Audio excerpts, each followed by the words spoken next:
ॐ सर्वमङ्गलमाङ्गल्ये शिवे सर्वार्थसाधिके शरण्ये त्र्यम्बके गौरी नारायणी नमोऽस्तुते। ॐ सर्वमङ्गलमाङ्गल्ये शिवे सर्वार्थसाधिके शरण्ये त्र्यम्बके गौरी नारायणी नमोऽस्तुते। ॐ सर्वमङ्गलमाङ्गल्ये शिवे सर्वार्थसाधिके शरण्ये त्र्यम्बके गौरी नारायणी नमोऽस्तुते। आस्थान देवताभ्यो नमः। आस्थान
इसको याद करके कल हमें सुनाना।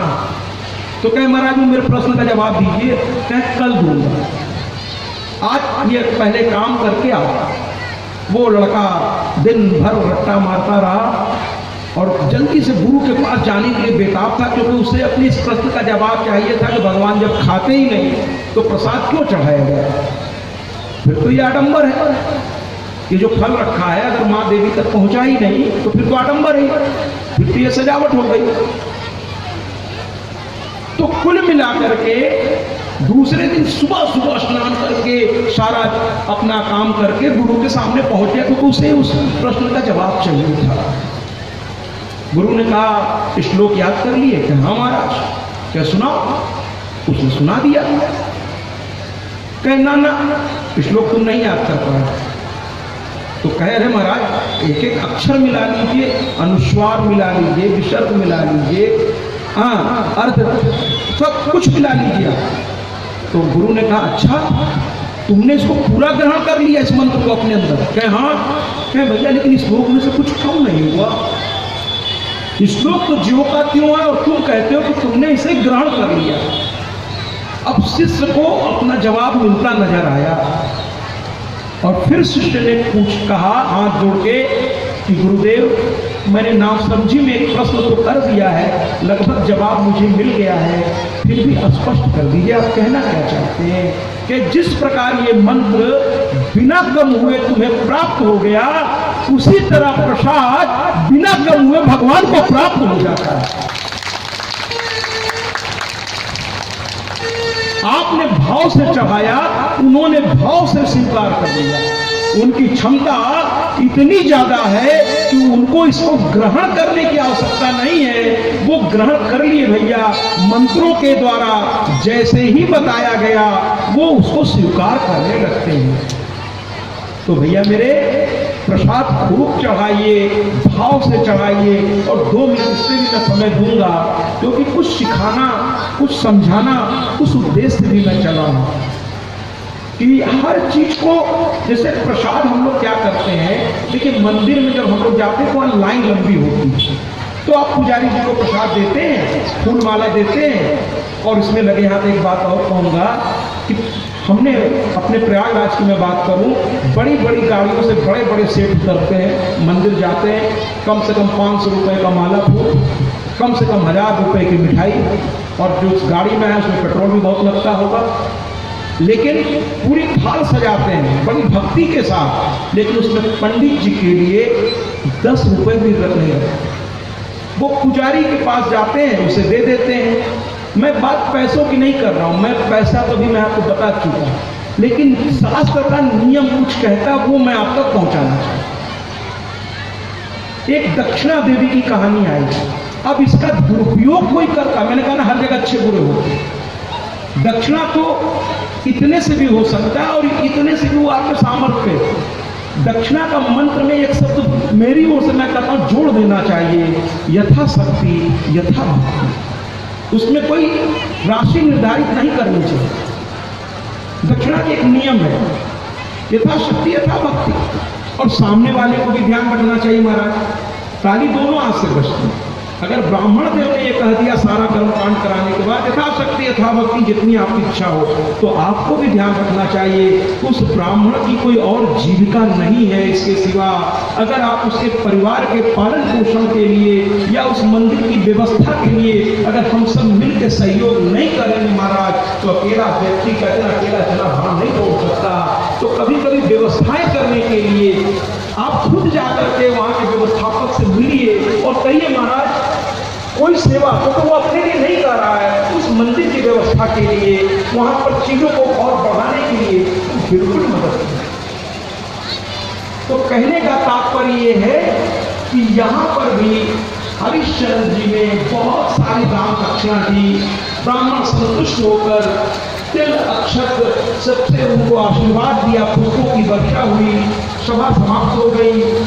विश्वामित्र जी के साथ वशिष्ठ जी स्वर्ग में इंद्र की सभा में मुलाकात हो गई दोनों, और वशिष्ठ जी अपने शिष्य से इतने प्रसन्न थे कि वहां भी उनकी प्रशंसा करने लगे। वो विश्वामित्र जी पहले ही हरिश्चंद्र से चिड़े हुए थे कि वो तो इतना स्वार्थी है कि अपने शरीर की रक्षा के लिए दूसरे के लड़के को बलि दे रहा था, और आप उसकी तारीफ कर रहे हैं, वो भी भरी समाज में, देवताओं की समाज में।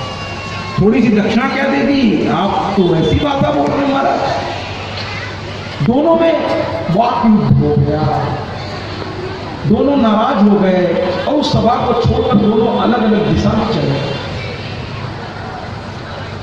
विश्वामित्र जी वहां से उठे और एक तपस्या में जाके बैठे क्रोध को शांत करने के लिए। अब देखिए हरिश्चंद्र का दुर्भाग्य देखिए, जैसे आज कथा कई दुनियों से हो गई, दुनिया पूरी हो जाएगी तो माँ की बड़ी कृपा है। तो कहने का तात्पर्य ये है कि दोनों अलग अलग दिशा में चले गए महाराज, अलग अलग दिशा में, और शांत होने के लिए तपस्वी एक ही काम करता है, क्रोध में अगर वो बोल भी जाता है तो फिर वो मौन धारण करके अपने पास चुपचाप और अपने आप को ही कहता है क्या मैं कैसे इस चीज़ों में पड़ गया।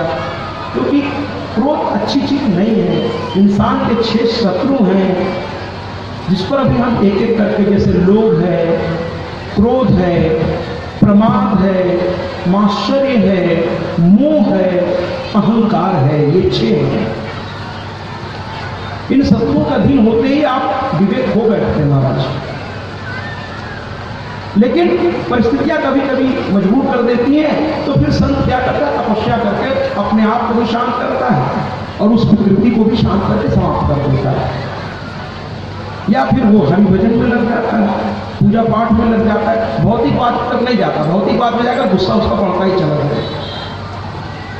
तो कहने का तात्पर्य यह है कि विश्वामित्र जी तपस्या में लीन हो गए, तब तक एक स्त्री रोती हुई हरिश्चंद्र को मिल गई। हरिश्चंद्र ने कहा आप कौन है, मेरे राज्य में क्या तकलीफ है आपको, आप क्यों रो रही हैं। तो कही कि मैं मंत्र शक्ति हूँ और उस मंत्र की उपासना विश्वामित्र की कर रहा हूँ, और अगर ये उपासना पूरी कर लेंगे तो मुझे इनके अधीन होना पड़ेगा और मैं इनके अधीन नहीं होना चाहती। देखिए, विघ्न जानते क्यों आते हैं? वो आपके कार्य को पूरा नहीं होने देना चाहते, इसीलिए नाना प्रकार के विघ्न आते हैं। पहले भी आते थे, आज भी आते हैं। और उस विघ्न के आगोश में अगर आप चले गए तो आपका सारा किया कराए फिर पानी, लेकिन उस विघ्न को पार करके अपनी समझदारी से अगर आप पूर्ण कर लिए तो वो विघ्न अक्सर किए हुए पापों से ही आते हैं। और अभी मैं इसको बहुत ऐसे नहीं कहना चाहता, बहुत अच्छे ढंग से कहना चाहता हूँ कि मैं बहुत सारे आदमियों से बात किया, उन्होंने कोई आपको बुराई नहीं की महाराज, लेकिन कहे कि किसी के सौभाग्य है कि जहाँ ये सब आज हो रहा है। उन्होंने इस लाइन में बहुत कुछ कह दिया, यहाँ का परिवेश, यहाँ का वातावरण थोड़ा अशुद्ध हो गया, तो वो चाहेगा क्या कि शुद्ध काम हो जाए और वो जल के भस्म हो जाए, और यहाँ का वातावरण बहुत अच्छा। आज एक बहुत आदरणीय व्यक्ति मुझसे मिलने गए और वो आदरणीय अशोक जी के भी गुरु हैं, शिक्षा दिया है, मैथ गणित पढ़ाते थे वो, और वो चल नहीं पाते। वो कह रहे थे कि हम चल नहीं पाते, हमको गाड़ी में लेकर के, लेकिन आपकी कथा रोज घर पे सुन रहे थे, मुझे बस सिर्फ आपसे मिलना है, मुझे और किसी से नहीं मिलना है, आपसे मिलना है, मैं आया हूँ। हमने कहा महाराज आपके आने से मैं गौरवान्वित हुआ।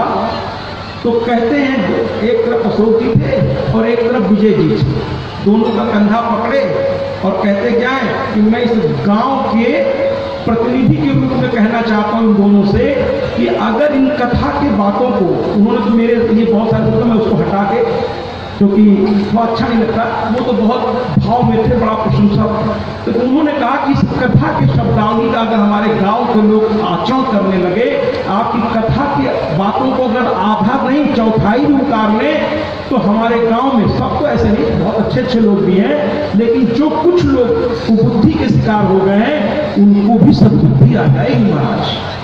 अच्छा नहीं लगा कि आपका गांव और अच्छा हो जाए? उनका कोई स्वार्थ नहीं था, वो तो बड़े तकलीफ में थे। 2 दिन से बताया मैं डॉक्टर के पास रोज जा रहा हूँ, उनकी अपनी समस्या जो मैं आपको यहाँ नहीं बता सकता। फिर उनको किसी तरह से घर पहुँचाया गया। तो कहने का तात्पर्य ये है कि मंत्र जो ले रहे थे विश्वामित्र जी, वो समाज की भलाई के लिए, अब उसमें विघ्न आना था, तो वो मंत्र की शक्ति थी, वो जाकर के हरिश्चंद्र को उकसा दी। हरिश्चंद्र जाकर के बोलते हैं, अरे भाई क्यों तपस्या कर रहे हैं, अरे उठिए।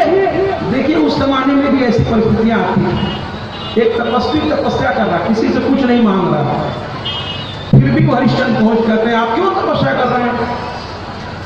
2 बार बोले, उनकी आंखें खुल गई, तो वो थोड़ा अशांत तो हो ही गए, नाराज भी बहुत बुरी तरह हुए कि मैं तो तपस्या कर रहा हूं, किसी से कुछ नहीं, फिर इसने मेरी तपस्या भंग क्यों की?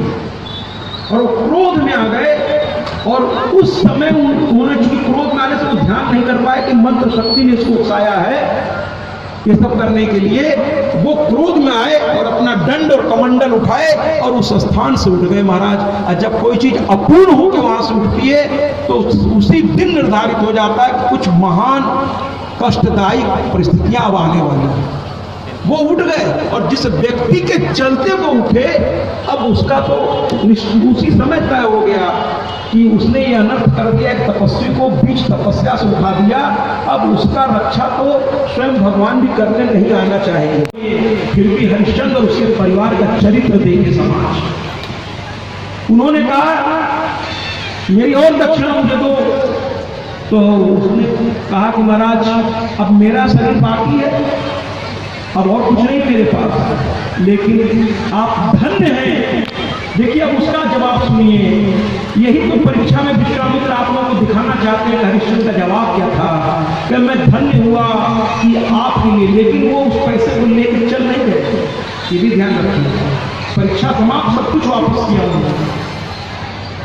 तो कुल मिलाकर के कहे मैं धन्य हुआ कि आपके लिए मुझे अपने शरीर बेचने का सौभाग्य मिल रहा है, मुझे इजाजत दीजिए। विश्वामित्र ने थोड़ा कठोरता दिखाते हुए कहा मेरे सामने बैठे जब वो चाहते थे कि किसी गलत आदमी के हाथ में ये व्यक्ति जाने न पाए, इसलिए गार्जियन की तरफ गए।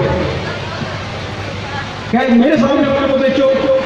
अब फिर से हरिश्चंद्र ने भरी सब बाजार में हाथ उठाया, सारे लोगों सावधान, मैं अपने आप को दास रूप में बेचने के लिए आपके सामने प्रस्तुत हूँ, जो चाहे मूल्य दे के खरीद ले, और ये मूल्य मुझे न दे, ये जो बगल में ब्राह्मण देव है इनको दे दे।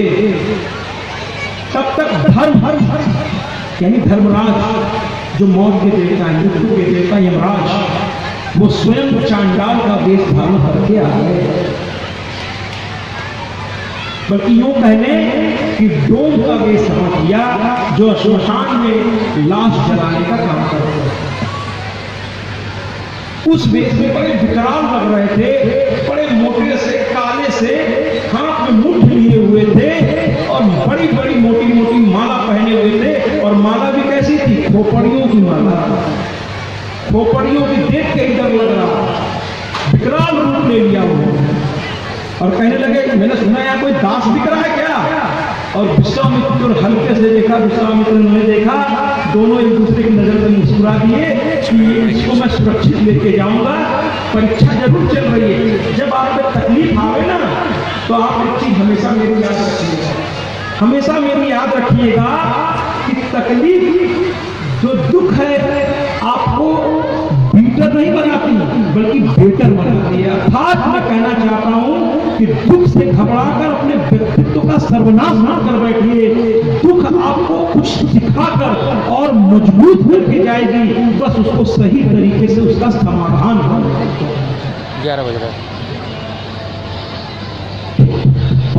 पौने 11। तो कुल मिलाकर के हरिश्चंद्र महाराज ने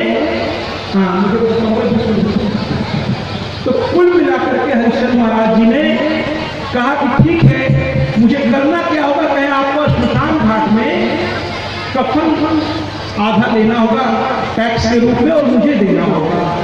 अब जरा सोचिए, एक राजा श्मशान घाट में खड़ा है और सबसे मुर्दों से कफन ले रहा, वहीं रहना, वहीं भोजन करना, जहाँ चारों चिताएं जल रही महाराज श्मशान घाट, तो उसमें अधिकतर लोग गए होंगे किसी न किसी को लेकर, वहाँ का दृश्य बड़ा विचित्र होता है महाराज, रात को तो और विचित्रता हो जाती है, रात को और विचित्रता हो जाती है। तो कुल मिलाकर के उसी में वो रहते थे, साल भर बीत गया, उनके हाथ पैर में सब जगह मांस जलता रहता था, वो लाश को ऐसे वैसे करते रहते थे, तो चारों तरफ उनके अंदर दुर्गंध हो रही थी, और उधर बीच में एक लीला की गई तकलीफ थोड़ी और बढ़ाने के लिए। एक दिन रोहित गया बच्चों के साथ खेलने, और वहां एक सांप ने रोहित को डस लिया, एक सांप ने रोहित को डस लिया और रोहित गिर के वहीं पर मर गया। ये बात जाकर के जब बच्चों ने मां को बताई, मां ने कहा मुझे अपने बच्चे के पास जाना है, मेरा बच्चा मर गया है। उस ब्राह्मण ने डांटते हुए कहा, अरे दासी, घर का काम जब तक खत्म नहीं करोगी तब तक तुम्हें जाने की इजाजत नहीं दी जाएगी। अब बेचारी किसी तरह घर का काम उसने पूरा करने का प्रयास किया, जल्दी जल्दी काम एक तरफ होए जा रही है, बच्चे की लाश पड़ी है, जरा दुख की कल्पना कीजिए महाराज। और काम करने के बाद रात हो गई, ब्राह्मण ने कहा अब जा सकती हो। वो माँ कुछ ये गीत गाती हुई, रोती हुई चल पड़ी। बड़ा सुंदर सा गीत है, लेकिन पूरा हम लोग नहीं सुनाएंगे, समय का भाव है, लेकिन जरूर थोड़ा सुनाएंगे जिससे वो भाव आपके सामने आए। एक माँ रात के अंधेरे में अकेले अपने बच्चे की लाश ढूंढती हुई कहती है, मेरे राजा, मेरे लाल, तुमको ढूंढूं मैं कहां।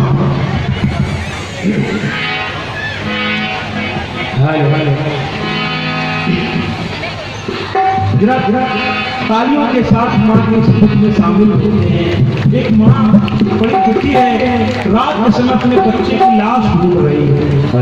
आइए न जरा उसकी मदद करें।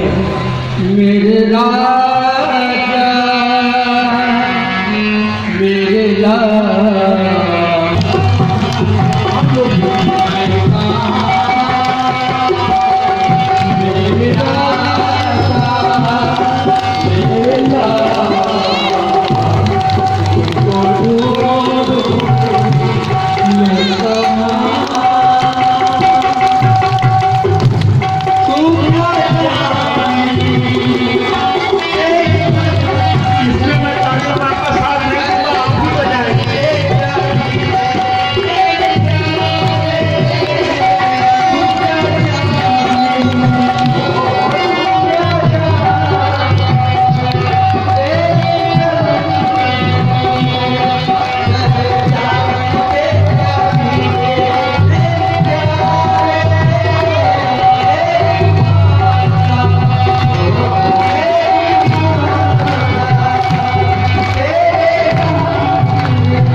गाना बहुत प्यारा है, लेकिन समय की बंद से मैं कथा को जल्दी से पूरा करना चाहूंगा।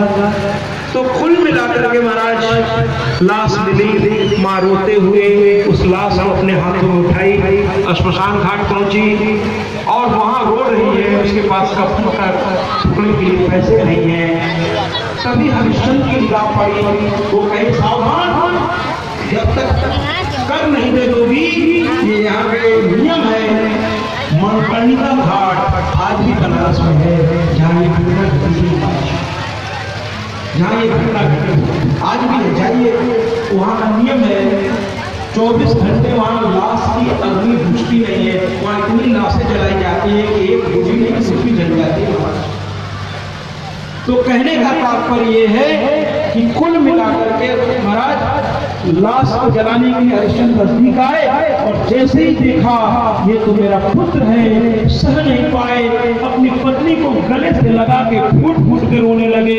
ये कथा बड़ी मार्मिक है, लेकिन समय की पाबंदी है, अब इसको मैं संक्षिप्त करने पे मजबूर हूँ। और भी बहुत सारी कथाएं थी, लेकिन अब क्या करूँ, संक्षिप्त कर दे रहा हूँ। तो कुल मिलाकर के चिता उन्होंने जलाई और कहा ऐसे जिंदगी से क्या लाभ, अब दुख नहीं सहा जाता। और कहा हे जगदम्बे, मेरी और मेरे परिवार की आहुति स्वीकार करो। और जैसे ही उन्होंने कहा हे जगदम्बे, मेरी परिवार की आहुति, मां प्रकट हो गई और साथ ही साथ इंद्र, यमराज, सारे देवी देवता और साथ में विश्वामित्र ऋषि भी। क्या जोरदार तालियां बजाए कीजिए। और सबने कहा, एक ही स्वर में कहा, सत्यवादी हरिश्चंद्र की, रानी सत्य की, रोहित की, अयोध्या नगरी की।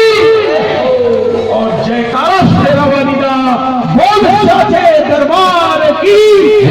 उपस्थित वहां समस्त देवी देवता जो उस समय वहां उपस्थित थे इंद्र के साथ, उनकी भी एक बार जयकारा करिए, बोलिए ना, उन सभी समस्त आदरणीयों की जय हो। और अंत में विश्वामित्र मुनि की भी मैं जय कहलाऊंगा। क्यों? अगर विश्वामित्र मुनि ने ये परीक्षा नहीं दी होती तो सभी देवता एक साथ चिल्ला नहीं पड़ते, सत्यवादी हरिश्चंद्र की जय। इसी के साथ सबने गले लगाया, राजा को कहा तुम्हारी परीक्षा पूरी हुई। विश्वामित्र ने राज्य वापस कर दिया, सब कुछ एक एक पैसा विश्वामित्र आदि व्यवस्था कर, विश्वामित्र ने एक एक व्यवस्था पूरी कर दी। और कुल मिलाकर के महाराज ये कथा यही समाप्त हुई। अब एक एक करके माताओं को कहा, लेकिन क्या कहे, दोबारा कभी मुलाकात हुई तो 9 दिन की कथा होगी और पूरी कथा मैं आपको सुनाऊंगा।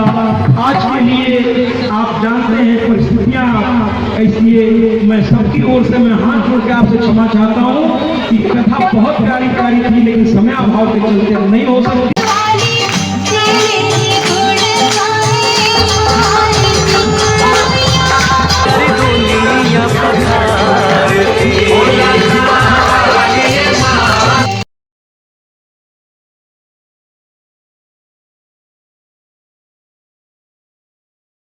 ॐ सर्वमंगल मांगल्ये शिवे सर्वार्थ साधिके शरण्ये त्र्यंबके गौरी नारायणी नमोस्तुते।